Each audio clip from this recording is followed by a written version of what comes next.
Bienvenue dans Individuation, le podcast qui te guide vers la libération de ta lumière. Je m'appelle Lélia, je suis guide holistique et je n'ai qu'un seul objectif sur Terre, contribuer à un monde plus libre. Et tout commence avec toi, par la libération de ta lumière.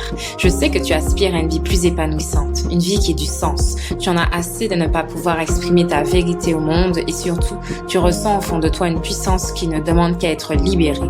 Alors chaque mercredi, je te partage mes connaissances et prises de conscience pour te guider vers ton épanouissement. Ensemble, élargissons nos consciences, cheminons vers l'union corps-esprit-âme et libérons notre lumière. Ensemble, empruntons la voie de l'individuation. Bonjour à tous ou bonsoir selon l'heure à laquelle vous m'écoutez et bienvenue de nouveau sur le podcast Individuation. Je suis ravie de vous retrouver dans ce nouvel épisode de la saison 1 dans laquelle je vous partage les 10 fondamentaux à connaître quand on débute son cheminement vers son épanouissement personnel. On a vu dans l'épisode précédent que nous étions un être triunique et multidimensionnel. En gros, nous sommes tous constitués d'un corps, d'un esprit et d'une âme et d'émotions qui vont être le canal de communication entre le corps et l'esprit.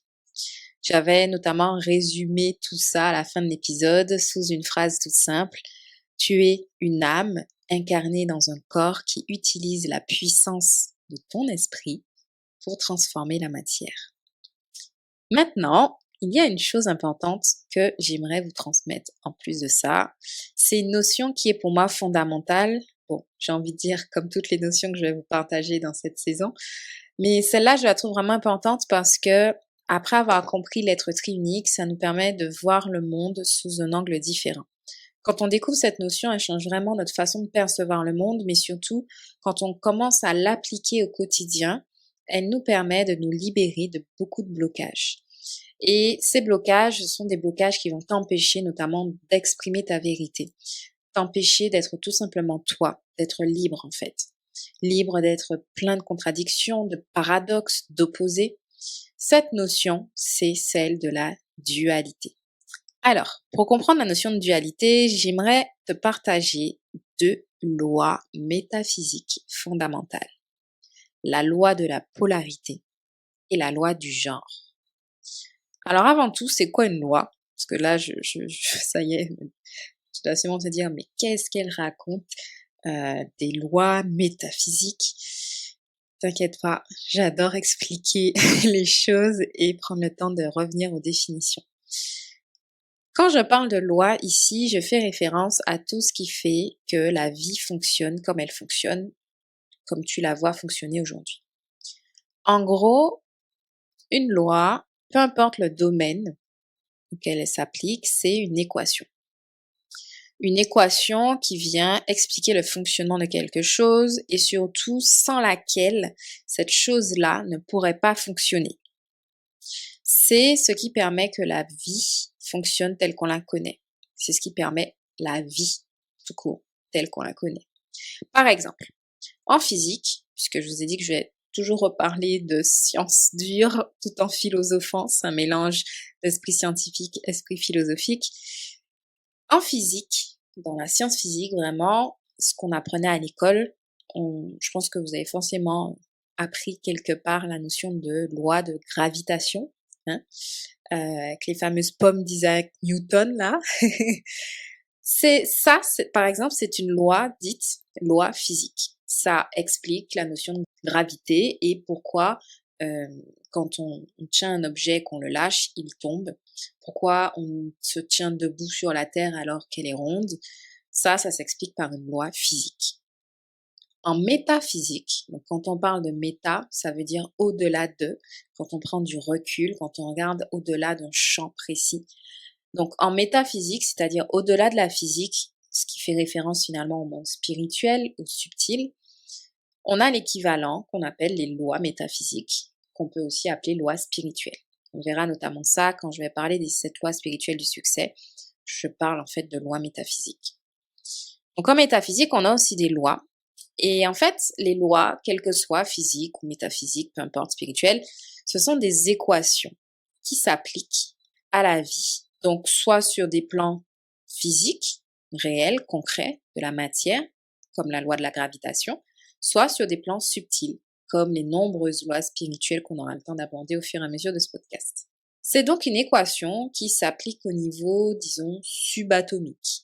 Quand je dis subatomique, ça veut dire à une échelle qui est en dessous de celle de l'atome. Donc tout ce qu'on ne peut pas toucher, tout ce qu'on ne peut pas voir, tout ce qui va être plutôt vibration. Donc en gros, là on parle de tout ce qui va toucher au corps subtil.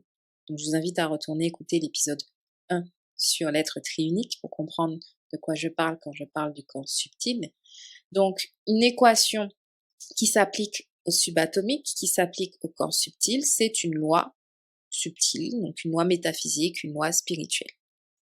Cette loi-là, elle va expliquer du coup le fonctionnement de la vie sur des plans qu'on ne voit pas forcément, parce que c'est hors de portée de nos 5 sens physiques. Selon le docteur Deepak Chopra, la loi, c'est le processus par lequel le non manifesté se manifeste. C'est le chemin par lequel le rêveur manifeste le rêve. Autrement dit, la loi, c'est vraiment l'équation qui permet de transformer des données subtiles en données concrètes. J'espère que vous me suivez encore. En gros, c'est le processus par lequel un élément jusque-là non concrétisé, non physique, non manifesté, va acquérir toute son énergie pour se manifester pleinement, pour devenir réel. C'est le passage de l'inconnu vers le connu, de l'invisible vers le visible. Bref, la métaphore de l'équation est donc bien là. C'est le fait de transformer quelque chose en autre chose. Donc une loi métaphysique va s'appliquer en premier lieu à tout ce qui va être subtil, tout ce qu'on ne va pas pouvoir voir. C'est tout ce qui va permettre de comprendre pourquoi les choses fonctionnent comme elles fonctionnent sur Terre au niveau de la spiritualité. On va dire ça comme ça pour faire simple.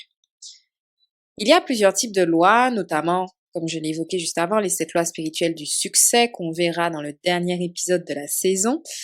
Mais il y a aussi d'autres lois, notamment les 7 lois universelles issues du Kybalion. Alors, c'est de ça que je vais vous parler aujourd'hui. En tout cas, pas les 7, on va pas toutes les voir, mais je vais parler de 2 de ces 7 lois-là. Donc, le Kybalion, c'est quoi? Donc, ça s'écrit Kybalion, pour ceux qui ont envie de chercher. Le Kybalion, c'est un livre qui transmet la sagesse ancestrale gréco-égyptienne. Je vous laisse aller vous renseigner sur le sujet sur Internet plus en détail si vous voulez, c'est super intéressant. Je n'aurai pas le temps de vous détailler tous les tenants et aboutissants. Si ça vous intéresse que je fasse une série sur les 7 lois universelles du Kybalion, dites-le moi en commentaire. C'est pas prévu pour la saison 1, mais c'est avec plaisir que je pourrai le faire après si vous le voulez. Dans ce livre, il est dit que les lois de la vie sont plus importantes que la matière. Parce que, connaissant les premières, nous dominons la seconde. En gros, connaissant les lois de la vie, on peut dominer la matière. En plus concret encore, pour ceux qui veulent la traduction, on sort de la philosophie, on va sur du concret. Quand on comprend comment le monde fonctionne, on arrive plus facilement à manifester ses rêves dans la vie. On arrive plus facilement à créer. Autrement dit, c'est vraiment quand on comprend réellement comment fonctionne l'univers au niveau subtil qu'on peut enfin transformer sa vie sur Terre. Parmi les 7 lois universelles, j'aimerais vous parler de 2 d'entre elles, comme je vous ai dit. C'est celles que j'estime fondamentales. Après, les autres sont super intéressantes, mais on peut les voir bien plus tard dans son cheminement personnel. Celles que j'estime fondamentales et que j'aimerais vous présenter aujourd'hui, c'est celles qui vont vraiment vous permettre de vous libérer du poids de vos contradictions ou de vos opposés intérieurs. La première loi, c'est la loi de la polarité. C'est la loi numéro 4 sur les 7. Qu'est-ce qu'elle dit? Le principe est le suivant. Je vais vraiment vous lire ce qui est inscrit. Je ne vais pas vous lire tout ce qu'il y a dans le livre, mais certains passages sont vraiment intéressants à garder tels quels. Tout est double. Toute chose possède des pôles. Tout a 2 extrêmes. Semblables et dissemblables ont la même signification. Les pôles opposés ont une nature identique, mais avec des degrés différents. Les extrêmes se touchent. Toutes les vérités ne sont que des demi-vérités. Tous les paradoxes peuvent être conciliés. Fermons les guillemets. Je vous partage au moins ce passage. C'est vraiment l'introduction de la loi de la polarité. Je vais vous faire une traduction, parce qu'on est dans de la philo là. En gros, cette loi nous dit que dans toute chose, il existe une polarité. Et de cette polarité découlent plusieurs notions. Donc, je les ai regroupées en 1, 2, 3, 4, 5, 6, à peu près 7 notions très simples que je vous invite à observer dans votre quotidien à partir d'aujourd'hui. La première, c'est qu'il y a toujours deux faces à quelque chose. C'est-à-dire, dans tout ce qu'on vit, dans tout ce qu'on expérimente, il y a toujours deux pôles, deux aspects opposés, deux facettes opposées. La deuxième chose, c'est que les contraires, donc ces deux aspects dits opposés, sont en réalité semblables et ne diffèrent que par leur degré.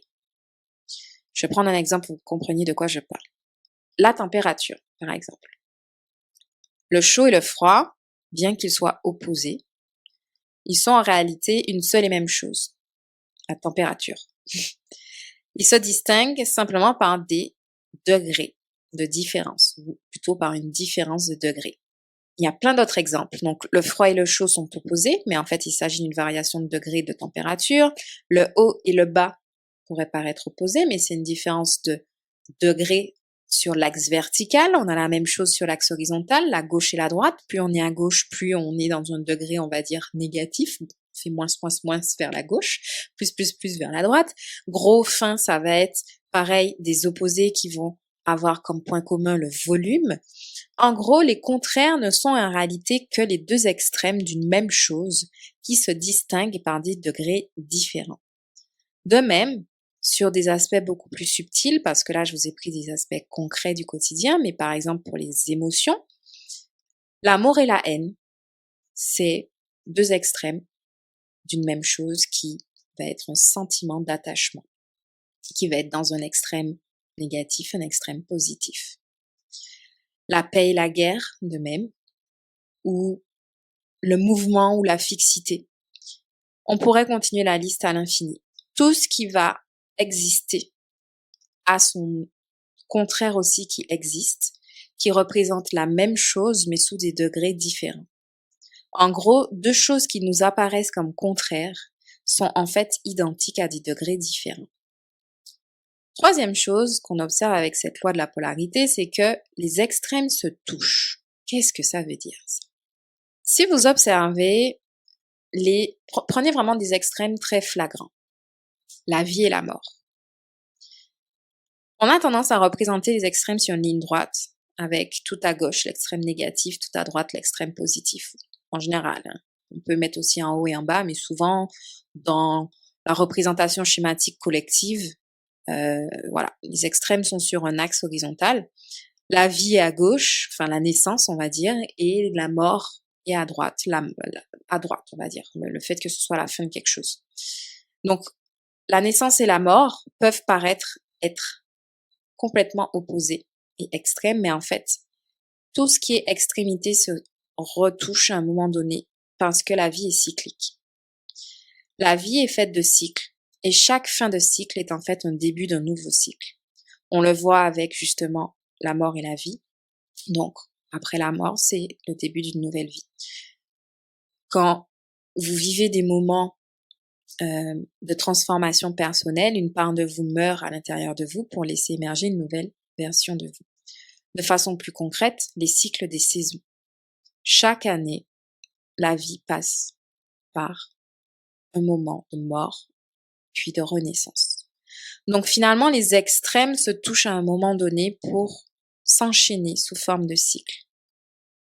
On a aussi, de point de vue très concret au niveau physique, j'aime bien prendre cet exemple-là, quand quelque chose arrive à son paroxysme, c'est-à-dire à son apogée, à son maximum, parfois il se transforme en son opposé. Exemple, le froid à son extrême peut brûler comme le feu. L'amour à son extrême peut se changer en haine. Vice-versa. Tout ce qui à un moment touche son extrême le plus fort finit par basculer dans son opposé. C'est à ce moment-là qu'on comprend la notion de les extrêmes se touchent et ne font qu'un finalement. Continuons. La loi de la polarité nous dit aussi que tout est et n'est pas en même temps. En gros, si une polarité existe, c'est seulement parce que sa polarité opposée existe. L'une des deux ne peut exister sans l'autre, et rassemblées, elles s'annulent. Rassemblées, elles ne font qu'un, elles font qu'un cercle qui représente finalement une seule chose, la température par exemple. Je reprends l'exemple très facile à voir. Finalement, froid et chaud, c'est la même chose. Les deux existent parce que chacune subsiste, mais au final, aucune des deux n'existe vraiment, puisque leur essence fondamentale n'est ni le chaud ni le froid, mais simplement la notion de température sur un curseur qui va bouger et qui va, voilà, en gros, être différent d'un moment à un autre. Donc, les deux notions n'existent pas et en même temps, elles existent. C'est assez particulier. Elles sont juste l'expression d'une même notion sous des degrés différents. Et en ce sens, elles n'existent pas tout en existant. Donc, on est capable d'apprécier finalement la paix quand on a connu la guerre, la lutte, l'agression. Donc, la paix existe parce que la guerre, la lutte, l'agression existent, mais aucune des deux n'existe réellement seule. Pareil, que serait la vie sans la mort? Voilà, c'est tout ce que vient nous dire cette phrase, tout est et n'est pas en même temps. Autre élément, toutes les vérités ne sont que des demi-vérités. Ça va aussi avec la phrase d'après, toute vérité est à moitié fausse. Alors, qu'est-ce que nous disent ces deux phrases? En gros, pour connaître la vérité, et donc la vie, avec un grand V, il nous faut réellement embrasser les deux extrêmes et connaître les deux opposés, les deux polarités. La vérité, donc l'authenticité, notamment chez l'humain, n'existe que si on incarne les deux opposés, pleinement et entièrement. Donc, tant qu'on est dans un extrême, sous un certain sens, on exprime une non-vérité. On n'est pas vrai, on n'est pas entier, on n'est pas complet, donc on est faux. La vérité, la vie, est le rassemblement justement de tous nos opposés. Donc quand vous êtes dans un extrême à ne montrer qu'une seule facette de vous, finalement, vous êtes faux. Globalement, c'est ce que ça veut dire. Dernier élément, les pôles opposés peuvent se concilier. Qu'est-ce que ça veut dire? En gros, les contraires, tous les contraires que j'ai pris comme exemple tout à l'heure, essayez de vous les représenter, les contraires sont en réalité complémentaires et harmoniques. Ils ont une fonction propre, chacun indépendamment l'un de l'autre, mais ils ne peuvent libérer leur plein potentiel que s'ils fonctionnent ensemble. Et c'est possible de les rassembler. Donc ça s'applique vraiment aussi au niveau de la psychologie humaine, quand on pense notamment aux fameuses qualités qui peuvent être des défauts ou défauts qui peuvent devenir des qualités. Je pense que vous voyez bien aussi la notion de les extrêmes se touchent. Donc, une qualité à son extrême peut être un défaut. On peut aussi transformer un défaut pour le faire devenir une qualité si on l'adoucit. Donc, c'est plus une question de curseur. Et finalement, ces extrêmes peuvent vivre et cohabiter dans une même personne et finalement se concilier. Toutes ces affirmations sont d'ailleurs très bien illustrées par une autre notion qui est la notion de yin et de yang, issue du taoïsme chinois. Dans le Tao, les deux opposés sont en réalité complémentaires et forment un cercle complet. L'un. Je vous invite à regarder à quoi ressemble la figure du yin et du yang. Vous tapez sur internet, vous tapez yin yang, vous avez l'image. Je vous la remettrai de toute façon dans le mini-programme gratuit Fondation. N'oubliez pas, il est totalement gratuit, vous pouvez vous inscrire. Il y aura la version schématique de tout ce que j'explique, ce sera beaucoup plus simple à comprendre. Mais globalement, le yin et le yang sont rassemblés sous la forme d'un cercle qui est divisé en deux parts. Donc, une part sombre dans laquelle existe une tache lumineuse et une part lumineuse dans laquelle existe une tache sombre. Dans la dynamique yin-yang, chaque pôle, donc chaque part, peut se transformer en son contraire à tout moment. Donc ça rejoint la loi finalement de polarité. C'est super intéressant de voir que peu importe la culture, donc là c'était gréco-romaine pour le Kybalion, là on est dans la culture chinoise, il y a ces sagesses ancestrales qui viennent mettre en lumière que la vie est faite de polarité, de dualité. Et que c'est le passage de l'un à l'autre qui nous permet d'évoluer.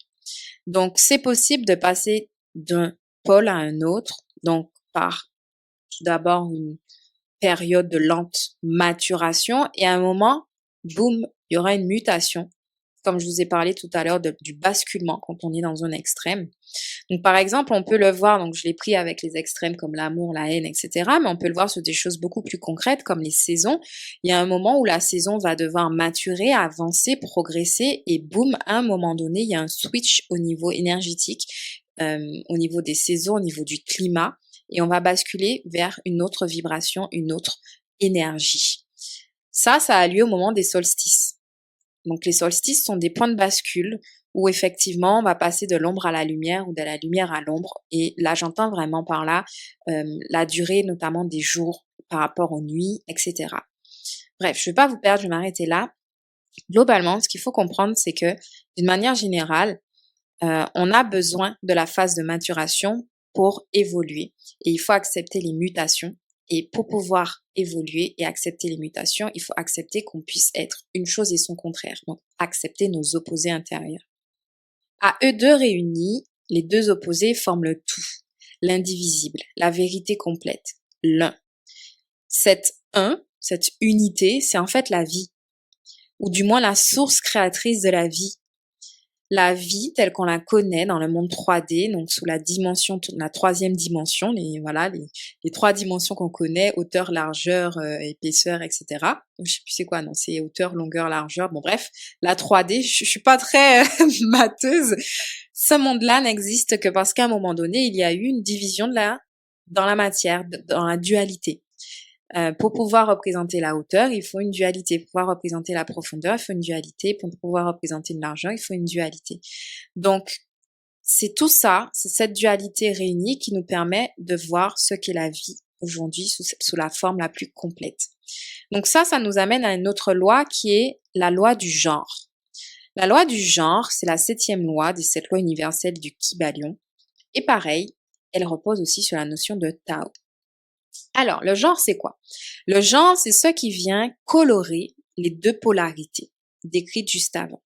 Donc, je vous ai pas dit, mais dans le schéma du yin-yang, j'ai parlé de sombre, lumineux, etc. Mais globalement, l'image, c'est vraiment du noir et du blanc imbriqués. Donc, la phase lumineuse, ça va être une partie toute blanche avec une tache noire. Et puis, la phase sombre, ça va être une partie toute noire avec une tache blanche.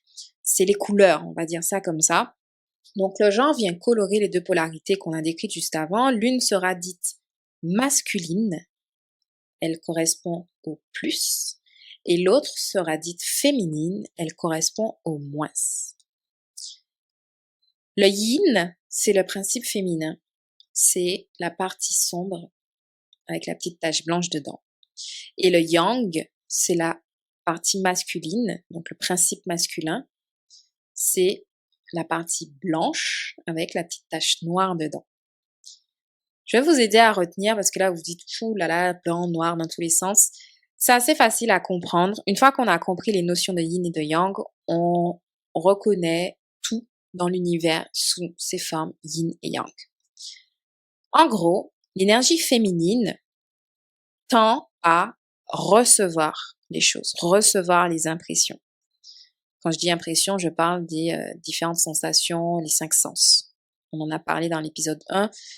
Effectivement, dans le monde physique, tout ce qu'on capte va être stocké sous forme d'impression dans notre mental au niveau subtil. Donc, le féminin va recevoir tout ce qu'on va capter et le masculin va plutôt émettre. Donc, il aura plutôt tendance à donner, à exprimer. Le yin va représenter tout ce qui est sombre, humide, lent, rond, mou, arrondi, horizontal, froid. C'est tout ce qui se réfère à la nuit, à la lune, au vide, à l'intérieur, aux sensations corporelles, aux émotions, au repos, à l'être, le féminin en gros. C'est le mouvement qui attire vers l'intérieur, comme le sexe féminin, dont je vais vous parler après. Il va recevoir pour ensuite créer en son sein à partir du vide. C'est aussi tout ce qui est d'ordre du cerveau droit. Pareil, si j'ai l'occasion, je ferai un épisode à ce sujet. C'est pas prévu dans la saison 1. Mais le cerveau droit, c'est tout ce qui correspond à la créativité, à la sensibilité, aux couleurs, aux émotions, aux sentiments, la vue globale, la vue d'ensemble. C'est aussi tout ce qui va être caché, voilé, et inconscient. Le mystère. Le yang va plutôt représenter tout ce qui est lumineux, sec, chaud, rapide, carré, dur, pointu, vertical, chaud. J'ai déjà dit. C'est tout ce qui se réfère à la journée, au soleil, au plein, contrairement au vide du yin, à l'extérieur, contrairement à l'intérieur du yin, aux pensées, aux actions et aux faire, contrairement au repos et à l'être du yin. C'est le mouvement, cette fois-ci, qui va diffuser vers l'extérieur, tel le sexe masculin. Je vais en reparler tout à l'heure, comme j'ai dit. Le yang va émettre pour ensuite laisser le féminin créer à partir de son vide. C'est aussi tout ce qui est de l'ordre du cerveau gauche, donc la logique, la structure, la classification, l'analyse, les détails, la précision, contrairement à la vue d'ensemble du féminin. C'est tout ce qui va être aussi exposé, connu, conscient, contrairement au caché, voilé et inconscient du yin. En résumé, le yin est magnétique. Il attire. C'est le void en anglais, le vide qui va aspirer et créer. Le yang va être électrique. Il va impulser. Yin magnétique, yang électrique. On comprend mieux aussi comment la loi du genre s'exprime sous les lois physiques de la matière, l'électromagnétisme. Et oui. La loi du genre stipule que le genre existe en tout. Le principe masculin et le principe féminin sont constamment présents et en action dans l'univers. Autrement dit, il y a du féminin et du masculin dans tout dans l'univers, y compris en nous-mêmes. C'est d'ailleurs vrai sur le plan physique, comme j'ai commencé à l'introduire avec les notions de sexe féminin-masculin, l'électromagnétisme, etc., mais aussi sur le plan mental, c'est-à-dire subtil. Sur le plan physique, cette loi se manifeste sous plusieurs formes visibles, notamment la plus flagrante, j'avais dit que j'allais y revenir, le sexe féminin et le sexe masculin, pour lesquels on retrouve justement les caractéristiques qu'on a décrites juste avant du yin et du yang. Donc, très phallique, plein, externalisé, émetteur pour le mâle, et très rond, vide, intériorisé, récepteur pour le femelle, la femelle. Le sexe physique dont on a hérité, dont toi tu as hérité, c'est simplement une manifestation de la loi du genre sur le plan physique. Pourquoi je dis ça aussi? C'est parce que je trouve ça intéressant à vous raconter si jamais vous ne le savez pas. Avant la 7e semaine dans le ventre de votre mère, donc quand vous étiez encore un fœtus avant la 7e semaine de développement embryonnaire, le fœtus n'est pas encore différencié. Donc, la notion de différenciation, je l'ai déjà expliqué aussi dans l'épisode 0, si ça vous intéresse, au niveau des cellules. C'est un petit peu la même chose, c'est-à-dire que quand on est dans le ventre de notre mère en plein développement, les cellules sont en train d'aller vers leur fonction propre. Elles sont en train de se développer, de se différencier. Elles sont en train d'acquérir leurs propriétés propres. Donc, dans le cas de la sexualité, des organes sexuels, des cellules sexuelles, jusqu'à la 7e semaine, qu'on soit un homme ou qu'on soit une femme, à notre naissance, je veux dire, nos organes sexuels sont issus exactement des mêmes cellules au départ. C'est vers la 7e semaine que l'information stockée dans les chromosomes sexuels va envoyer un signal de différenciation, c'est-à-dire pour distinguer le sexe mâle du sexe femelle. À un moment donné, il faut bien que le fœtus, on sache si c'est un homme ou une femme, un garçon ou une fille. Donc, en gros, avant la 7e semaine, les gonades ne sont pas encore distinctes. On ne sait pas si ce sont des testicules ou si ce sont des ovaires. Le tube, je mets entre guillemets, c'est pour vous mettre une image, le tube sexuel, donc qu'on appelle le bourgeon génital, il n'est pas encore distingué non plus. On ne sait pas encore si c'est une verge ou si c'est un clitoris. Les bourrelets génitaux ne sont pas encore non plus distingués. On ne sait pas si ce sera des lèvres, donc chez la femme, ou des bourses qui vont renfermer les testicules chez l'homme, etc. Je vous passe les détails. Là, je suis en train de vous faire une anatomie de votre sexualité, mais c'est vraiment pour vraiment poser les bases. Je trouve que c'est super intéressant. C'est finalement la loi du genre, donc là, on est au niveau spirituel, métaphysique, qui va permettre de créer finalement le sexe mâle ou femelle en permettant l'expression de l'information renfermée dans l'ADN au niveau des chromosomes sexuels.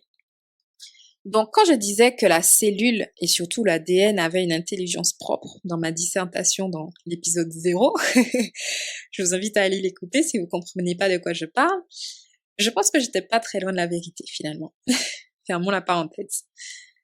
En gros, pour revenir à nos moutons, il n'y a que sur le plan physique que la loi du genre implique une fixité dans une ou l'autre des polarités.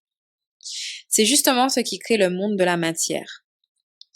En gros, il n'existerait pas si les atomes, les molécules, les cellules ne décidaient pas à un moment donné de s'organiser selon cette polarité. Mais sur les plans plus subtils, en fait, on est doté des deux polarités en même temps. L'énergie féminine et l'énergie masculine se trouvent partout. Donc, on va retrouver ces deux énergies-là aussi bien chez l'homme que chez la femme. Donc, au niveau du camp subtil de l'être triunique qu'on a vu dans l'épisode 1, donc ça, c'est-à-dire globalement les émotions et l'esprit, pour faire court, on va retrouver justement cette notion de polarité quand on observe par exemple le corps mental qui va être de l'ordre de la pensée, très masculine, électrique, et le corps émotionnel de l'ordre de l'émotion justement qui va être beaucoup plus féminine. Donc même au niveau du corps subtil, on a cette dualité, on a cette polarité et cette loi du genre qui s'exprime. Nos pensées sont profondément masculines parce que c'est de l'électricité, on va dire, pour faire court. Et les émotions, ça va être le magnétisme, ça va être l'aspect féminin qui va nous permettre de comprendre notamment la fameuse loi de l'attraction. C'est pour ça qu'on dit que quand on fait une visualisation créatrice, il faut aussi beaucoup se plonger dans nos émotions parce que c'est avec les émotions qu'on va attirer à nous, avec l'énergie féminine qu'on va attirer à nous justement ce qu'on veut créer dans la matière, donc ce qu'on veut manifester. Idéalement, les deux genres s'équilibrent parfaitement l'un l'autre, comme dans le principe du yin-yang. Et ensemble, ils vont permettre de créer et aussi de régénérer. Pensée, qui est de l'ordre du plus masculin, et émotion, qui va être le moins féminin, vont engendrer à eux deux, finalement, la physiologie du corps physique. Physiologie, c'est-à-dire tout ce qui va se passer au niveau hormonal, etc. Donc, en fonction des types de pensées et des types d'émotions que vous aurez, vous n'aurez pas la même biochimie dans votre corps, vous n'allez pas avoir les mêmes actions et vous n'allez pas avoir les mêmes résultats. C'est donc le mélange du plus et du moins, donc vos pensées, vos émotions réunies, qui vont créer dans la matière ce que vous devez créer, ce que vous allez créer. C'est l'union de vos pensées, de vos émotions qui crée votre réalité. Sans le féminin, le masculin agirait, on va dire, de façon pas chaotique, mais presque un peu de façon très impulsive, sans retenue, sans ordre en fait, mais sans raison surtout. Alors que de l'autre côté, le féminin seul, sans le masculin, se répéterait sans cesse cycliquement et n'arriverait finalement à rien créer concrètement, mais à attendre que quelque chose vienne germer en lui. Et du coup, il resterait dans cette boucle infinie et cette stagnation non créatrice. Donc le féminin et le masculin travaillent vraiment ensemble et c'est leur union qui est créatrice. En bref, aucune création physique n'est possible sans cette complémentarité des genres. Et donc pour créer ta vie idéale, il te faut avoir les deux polarités de genre qui communiquent et s'unissent en toi. Mais je vais m'arrêter là pour cet épisode parce que au final, ça nous amène à la suite de la saison. Le fameux sujet, je pense, tant attendu, dont je vais te parler dans l'épisode suivant, qui est l'individuation. Comment composer, concilier ces différentes polarités en nous? Comment harmoniser pensée et émotion? Comment harmoniser énergie féminine, masculine? Mais on verra aussi une nouvelle notion que je vais prendre le temps de te décrire dans le prochain épisode. C'est la notion de moi et de soi. La notion de conscient et d'inconscient, qui aussi repose sur cette dualité. Et comment pouvons-nous réussir à nous épanouir avec autant de polarité, autant d'éléments, avec cet être très unique, avec ses plans multidimensionnels, avec ses polarités, ses contradictions, ses qualités qui sont des défauts, etc. C'est le sujet du prochain épisode, donc reste connecté. N'oublie pas non plus que tu pourras retrouver toutes ces notions dans le mini-programme Fondation. Il est totalement gratuit. Je te partage les notions de la saison 1 sous forme de schéma et accompagné à certains endroits de quelques questions d'introspection. Il sera en construction tout au long de la saison, donc ne t'inquiète pas si tu ne vois pas certaines infos dans certains onglets. Je rajouterai au fur et à mesure tout ce qu'il faut au fil des semaines. Donc, je te dis à la semaine prochaine, la suite au prochain épisode. D'ici là, prends soin de toi et à bientôt. Merci d'avoir écouté cet épisode, j'espère qu'il t'a plu et qu'il t'a apporté plus de lumière sur ton chemin de vie. Si c'est le cas, je t'invite à laisser un avis sur ta plateforme d'écoute ou à le partager à quelqu'un qui en aurait besoin. Et pour aller plus loin dans ton cheminement personnel, tu peux retrouver tout le contenu gratuit sur le blog, dans la newsletter ou encore sur Instagram. Je te souhaite une belle exploration de la vie et de ton être. Prends soin de toi, avec amour et lumière. À la semaine prochaine.